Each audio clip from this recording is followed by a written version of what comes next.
Hace algunas semanas, Canarias vivió una de las jornadas más trágicas registradas en los últimos años en el archipiélago, con el fallecimiento de una persona y numerosos heridos, algunos incluso graves.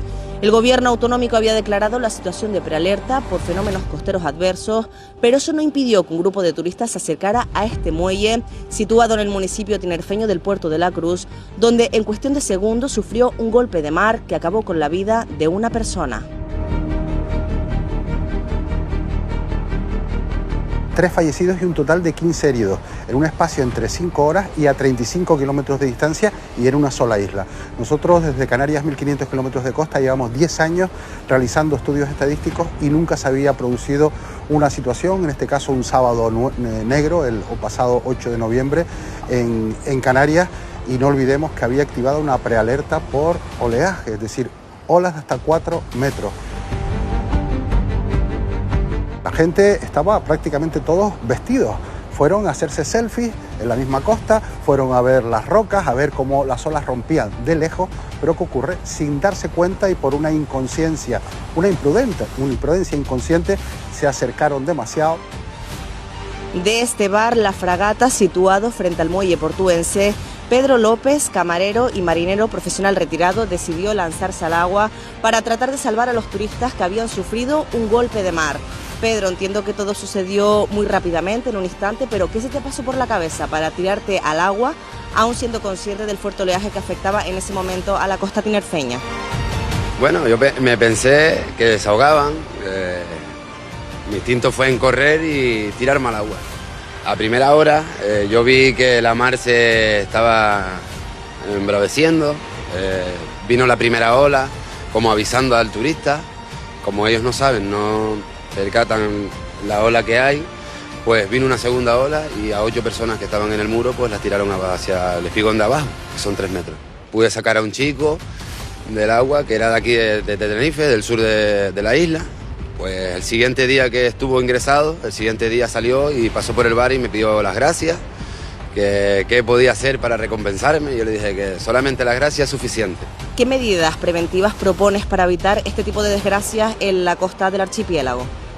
Bueno, yo propuse que cuando se bajaran del avión o que si vinieran de un barco, de un crucero, que el mismo crucero les indique el peligro que tiene el norte de Tenerife. No es poner vallas ni nada, sino que, ¿sabes?, que pongan algo en los hoteles, en los avisos que hay del mal tiempo del norte, porque el norte no es como el sur, el norte tiene mucha roca, se levanta mucho a ola.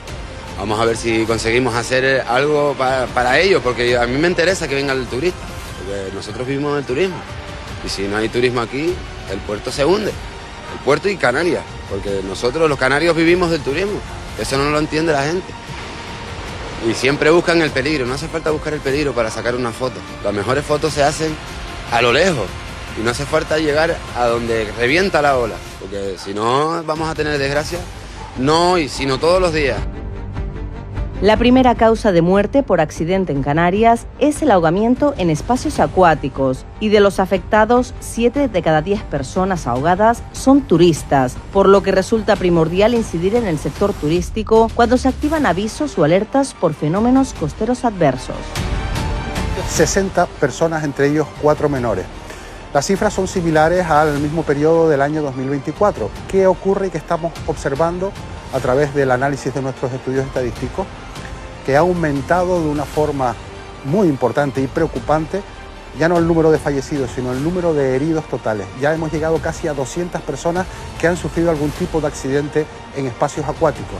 Además de los 60 fallecidos, contabilizamos en estado crítico alrededor de 12 personas, 12 bañistas, y en estado grave casi 30. Nosotros tenemos acceso, cuando elaboramos los estudios estadísticos, a la atención inicial del paciente. Pero claro, ese paciente ha podido perder la vida en el traslado de la ambulancia o a las horas de ser ingresado. La cifra real es superior, pero desde luego estamos observando un análisis. Hacemos una comparativa entre el crecimiento de los turistas que llegan a Canarias, conocía la cifra 18 millones y medio de turistas, y vemos una paridad, un paralelismo en el aumento también de personas que sufren cada vez más accidentes y que son la mayoría extranjeros.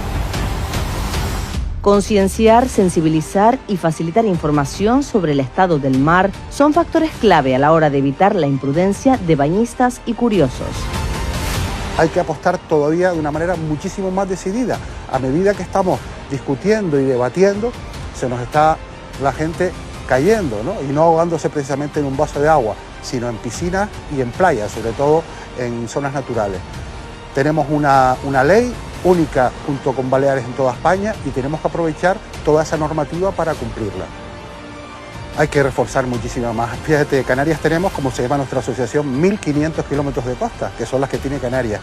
Tenemos hasta 750 puntos donde nos podemos bañar en la costa. Grandes playas, pequeñas calas, piscinas naturales, charcos, charcones, posetas. Es imposible controlar todo y poner un socorrista detrás de cada uno, pero sí que observamos una falta de señalización. Entre sus diferentes acciones, la Asociación Canarias 1500 Kilómetros de Costa ofrece charlas y encuentros informativos en centros educativos, entidades sociales, federaciones y clubes de todo el archipiélago sobre la prevención de los accidentes acuáticos. Si vemos a alguien ahogándose, yo nunca puedo recomendar que te lances al agua. Es lo que yo he llamado el héroe equivocado. Si yo me estoy ahogando, aún no he perdido el conocimiento, pero estoy en desesperación, en distrés, en pánico, y yo inmediatamente voy a rescatar a mi hijo que ya tiene 15 o 16 años o un amigo y aún no ha perdido el conocimiento y yo voy sin un elemento de flotación, cuando yo llegue a rescatarlo no me va a decir: hola Sebastián, eres mi salvador. Se va a sujetar a mi hombro, a mi cabeza, ya no tiene respiración, ya se va a ir al fondo y te va a ahogar a ti como el rescatador improvisado. En estos casos lo que vemos es que el resultado no es de una muerte sino la de dos. Llamar siempre al 112. Cuando veamos a un niño debajo del agua, en una piscina o en una playa, que no saca la cabeza, que está haciendo movimientos anárquicos y espasmódicos con piernas y brazos, decimos: ¡ay, qué lindo! Mira cómo está margullando. El niño, la niña se está ahogando. Intervenir. La imprudencia y el desconocimiento del comportamiento del océano Atlántico son factores que influyen directamente en los accidentes acuáticos que suceden lamentablemente en el archipiélago, sobre todo para aquellas personas que residen fuera de las islas.